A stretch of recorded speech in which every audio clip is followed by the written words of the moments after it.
Winter weather arrives with a vengeance as cattle producers battle the elements. It's been pretty mild up until recently, but the cold and snow, we've definitely been feeling it lately. The snow is tolerable, at least you can walk through it, move it around, but the cold you can't really get past, but you gotta push through it. We'll hear from ranchers and get expert advice from Nebraska Extension about cold stress and your herd.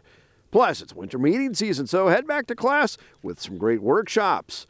Later, a young farmer learns to advocate for others. Plus, Kyle checks our grow weather outlook. It's time to grow.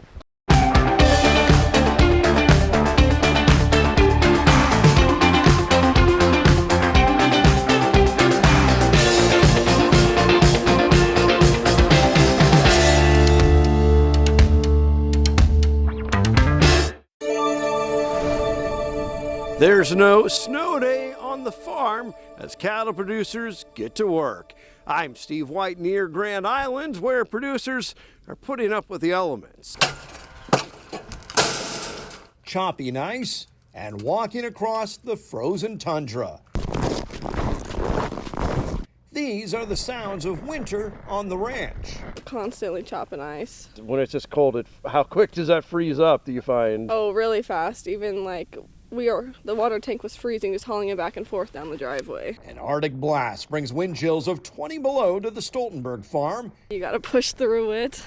And while the snow is a nuisance, it's not the biggest challenge. Right now it's the water, because our water pressure tank for our stock tank broke.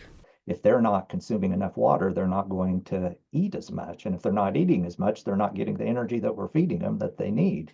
So yes, we really have to be vigilant with these cold temperatures. Beef educator Troy Walls of Nebraska Extension says for every degree under 19, there's a 1% increase in energy needs. And when we start seeing these temperatures drop, we know that our cattle are going to need more energy just to help them stay warm.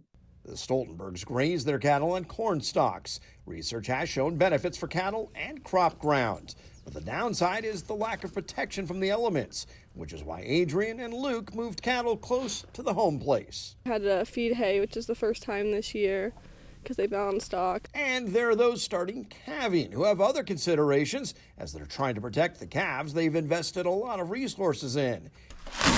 It's why even young producers, like high school kids building their first herd, work nearly around the clock in frigid conditions. It's just part of the life. I don't know, I just always loved being around cattle. I don't think I would change it for the world. Looking on the bright side, weather was mild during harvest for crop producers who didn't experience any weather delays. And things have gotten off to a mild start this winter until now. And here's more now on cold stress in cattle as we caught up with Troy Walls of Nebraska Extension. And actually, when we start getting temperatures below 19 degrees in a dry cold, so dry cold meaning not wet, and this is for cattle that are in good body condition, so they have decent fat cover across the ribs and back and everything, we're going to see an increase of about 1% of energy needs for each degree below 19 degrees Fahrenheit. And then on a skinny cow, it's below 27 degrees Fahrenheit. So the body condition score of your cattle is real important as we get into winter. And the reason that is because if they're not getting the energy they need, they're going to start using what fat stores they have. And if they're going to be calving soon, then that can cause calving issues as well for colostrum and maybe dystocia in the cows as well. I'm sure things like wind breaks and anything you can do to provide some protection from the wind, keeping those cattle dry. You know, if they've got a wet coat, that probably makes a difference. I mean, all of those things are factors as well, aren't they? Yes, you're correct, Steve. Those are all factors. And as we even think about winter coat, we have some cows that have longer hair than others. So that too is a factor. Then we have mature cows and we have heifers or younger cows that are still growing, and those younger animals need more energy as well and protein just because they are still growing. So we have to think about that. And if we have cattle on corn stalks, we know that wind breaks are very minimal out there. And then we start adding wind and wet, we really have to increase that energy. It's going to go up even more than what we talked about. And if things start thawing, then we have to start worrying about mud, and that affects all of this energy in these cows as well. So for cows that are out in a pasture, they are actually really good at finding the least windy place out there. You'll kind of see them bunched together, so they can do that. But yeah, those cattle out on corn stalks, if you can get them some wind protection, that is ideal. And the other thing you talked about too would be providing some bedding out there. If we're feeding some hay, that bedding is also very beneficial. And I haven't even talked about if guys are calving. That's another thing we have to think about too. The other consideration we have to think about on these crop residues, whether it's grazing sorghum stubble or even soybean stubble or corn residue, we've had some ice and it gets kind of iced over and then snow on top of that. So cattle might even, in some areas of the state, if it was really icy, might even not be able to graze very good out there. So that's another consideration.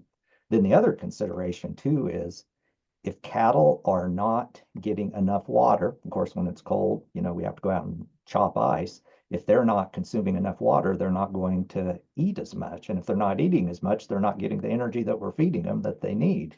So yes, we really have to be vigilant with these cold temperatures like this. Cattle can withstand cold as long as they're out of the wind, they have feed and water, and we can get through this. And it looks like it's not going to be an extended cold snap, so that as well too. So cows can get through this, and then we'll be back into our 20 and 30 degrees again, hopefully for a while. Farmers head into 2025 with a Farm Bill extension and a new aid package. Signed into law days before Christmas, it was part of the deal to avert a government shutdown. The American Relief Act of 2025 includes $31 billion in natural and economic disaster aid, and it's the second time the Farm Bill of 2018 has been extended. The Farm Bill actually expired 3 months ago, but markets would have gone over the dairy cliff on January 1st had Congress failed to act. And then there's $10 billion in economic aid in response to the downturn in farm country, especially for row crop producers, that is supposed to be distributed within 90 days with a one-time payment for producers.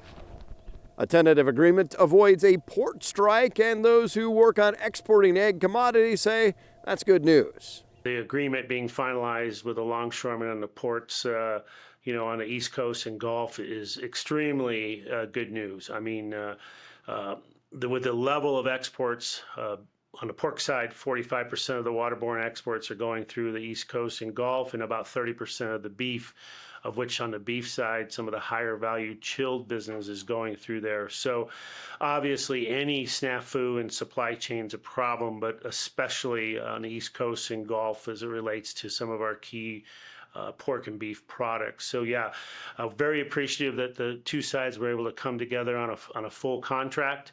Farmers continue to fight for property tax relief in Nebraska, and that includes the aftermath of last year's special session. Nebraska Farm Bureau strongly supports the goal of a legislative bill aimed at correcting the unintentional elimination of more than $550 million worth of refundable income tax credits for 2023 property taxes, which were paid in 2024. The oversight resulted in many Nebraska property owners missing out on an expected tax relief because the rules were changed in the middle of the game last August during the special legislative session called to lower property taxes. Farm Bureau says it applauds lawmakers working to fix the issue, and they call upon the legislature to make it a priority to get this done. Governor, hog farmer, horse lover, Governor Jim Pillen back in the saddle. We caught up with him after his fall from a horse and how he says it's changed his perspective.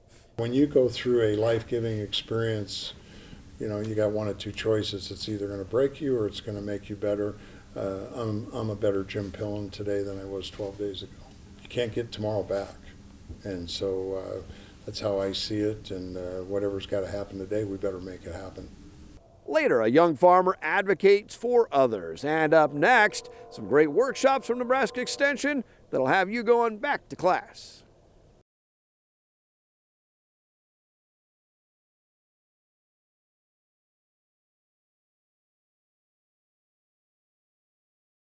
Go back to class with some great information you can use on the farm. NTV's Deandra Kurtenbach has more. So January and February is when the bulk of the face-to-face UNL extension programs occur. In here to tell us about it is Steve Melvin, the extension educator based in Merritt County. Thank you for joining us. Yeah, thank you for having me today. Yeah, certainly Extension has a wide variety of programs, and in the wintertime, January, February, March is when we have most of what we do for farmers, and we always have research-based information we present. You know, farmers and ag professionals have an endless supply of opportunities to attend meetings in the wintertime. Most of them could probably go to 1 or 2 meetings a day, but the objective of most of those are to sell a product and a service. Was where our focus is, to provide the tools to help evaluate those products and services. Or in other words, we sell evidence-based information and strategies to help make great decisions. The mission of our programs are always to share cutting-edge technologies through educational programs. And fortunately, we always get a lot of good compliments on how educational our programs focus.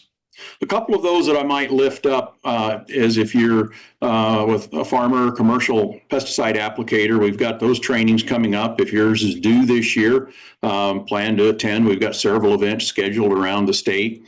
Or if you are just a first time going to be applying pesticides, or if you've let it expire in the past and would like to renew it, be sure and check these out. Chemigation is also part of that certification on different days. A couple of the other programs I might just lift up quickly. We've got a Leaving Lasting Legacy program, which focuses on farm transition programs from like to a parents to children or some other transition type of a program. And that's going to be for Tuesday evening starting on January 21st. And one of those events will be here in Central City. There's other events around the state if one of those appear to be more to your liking as far as a travel destination.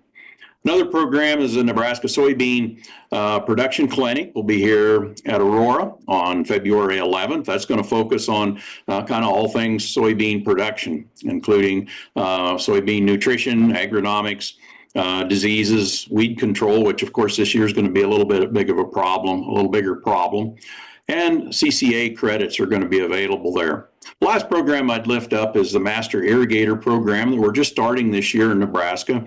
It's going to focus on kind of all things irrigation, ways to help you stretch your irrigation dollar farther, get your systems tuned up well, nitrogen management, soil health on irrigated production. And how can we sign up for these or find out more? Yeah, so certainly call your local extension office. You're more than welcome to call me here in the Merritt County Extension office, but any of your local extension offices in your area can certainly give you that information.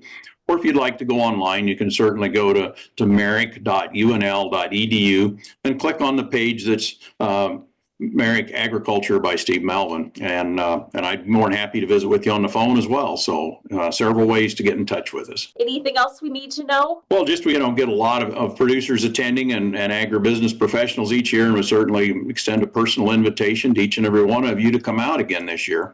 We've had cold and snow. Will it stick around? Kyle's got our Grow Weather Outlook next.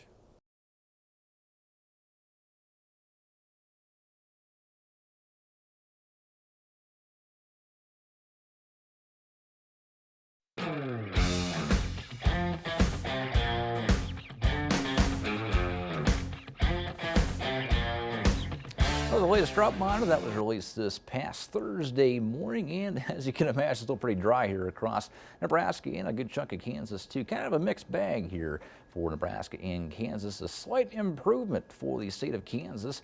No drought, still stands at roughly 35.25%. Abnormally dry, about 64.75%. Meanwhile, moderate drought now stands at just 24.2%, actually about a 4% improvement compared to the week prior. Most of that occurring across the northern part of the state, our neck of the woods, that is, at least in our coverage area.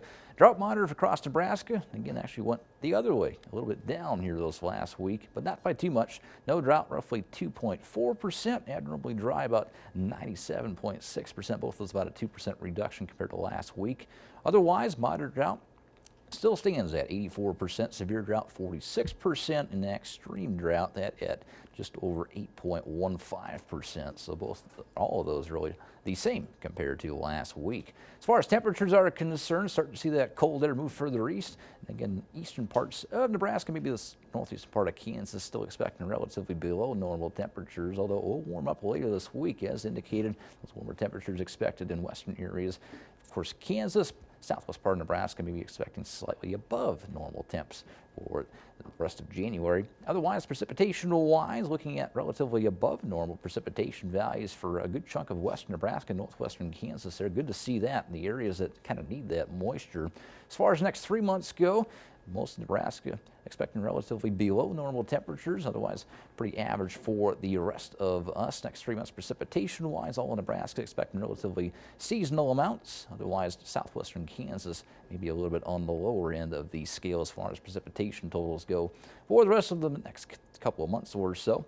Otherwise, your grow almanac here for the week ahead. Normally see a high right around 36 this time of year. Of course, it is winter after all. 15 the normal low. Week ahead, averaging a high right around 40. Some warmer days mixed in. Certainly nice to see that after the last couple of weeks. Average low sits at 18, so a little bit running above normal. Certainly take it, but a cold start to the week we will have. Temperatures in the single digits kicking off our Monday morning. Temperatures do get better though towards the middle of the week. Maybe a few flurries possible on Tuesday. Also tracking maybe another cool down towards the end of the week, but otherwise relatively dry overall. Your Grow Prouder here for the week ahead. Of course, we've seen some pretty cold temperatures as of late. The good news is it does look a little warmer, although it could be bad news in the long run. He that drops a coat on a winter day will gladly put it on in May. Hopefully that is not a sign of things to come, but it very well might be. Let's look at your Grow Weather Report. Stay tuned next week when once again it'll be time to grow. Still to come, advocating for farmers. We'll meet a young producer. Stay with us.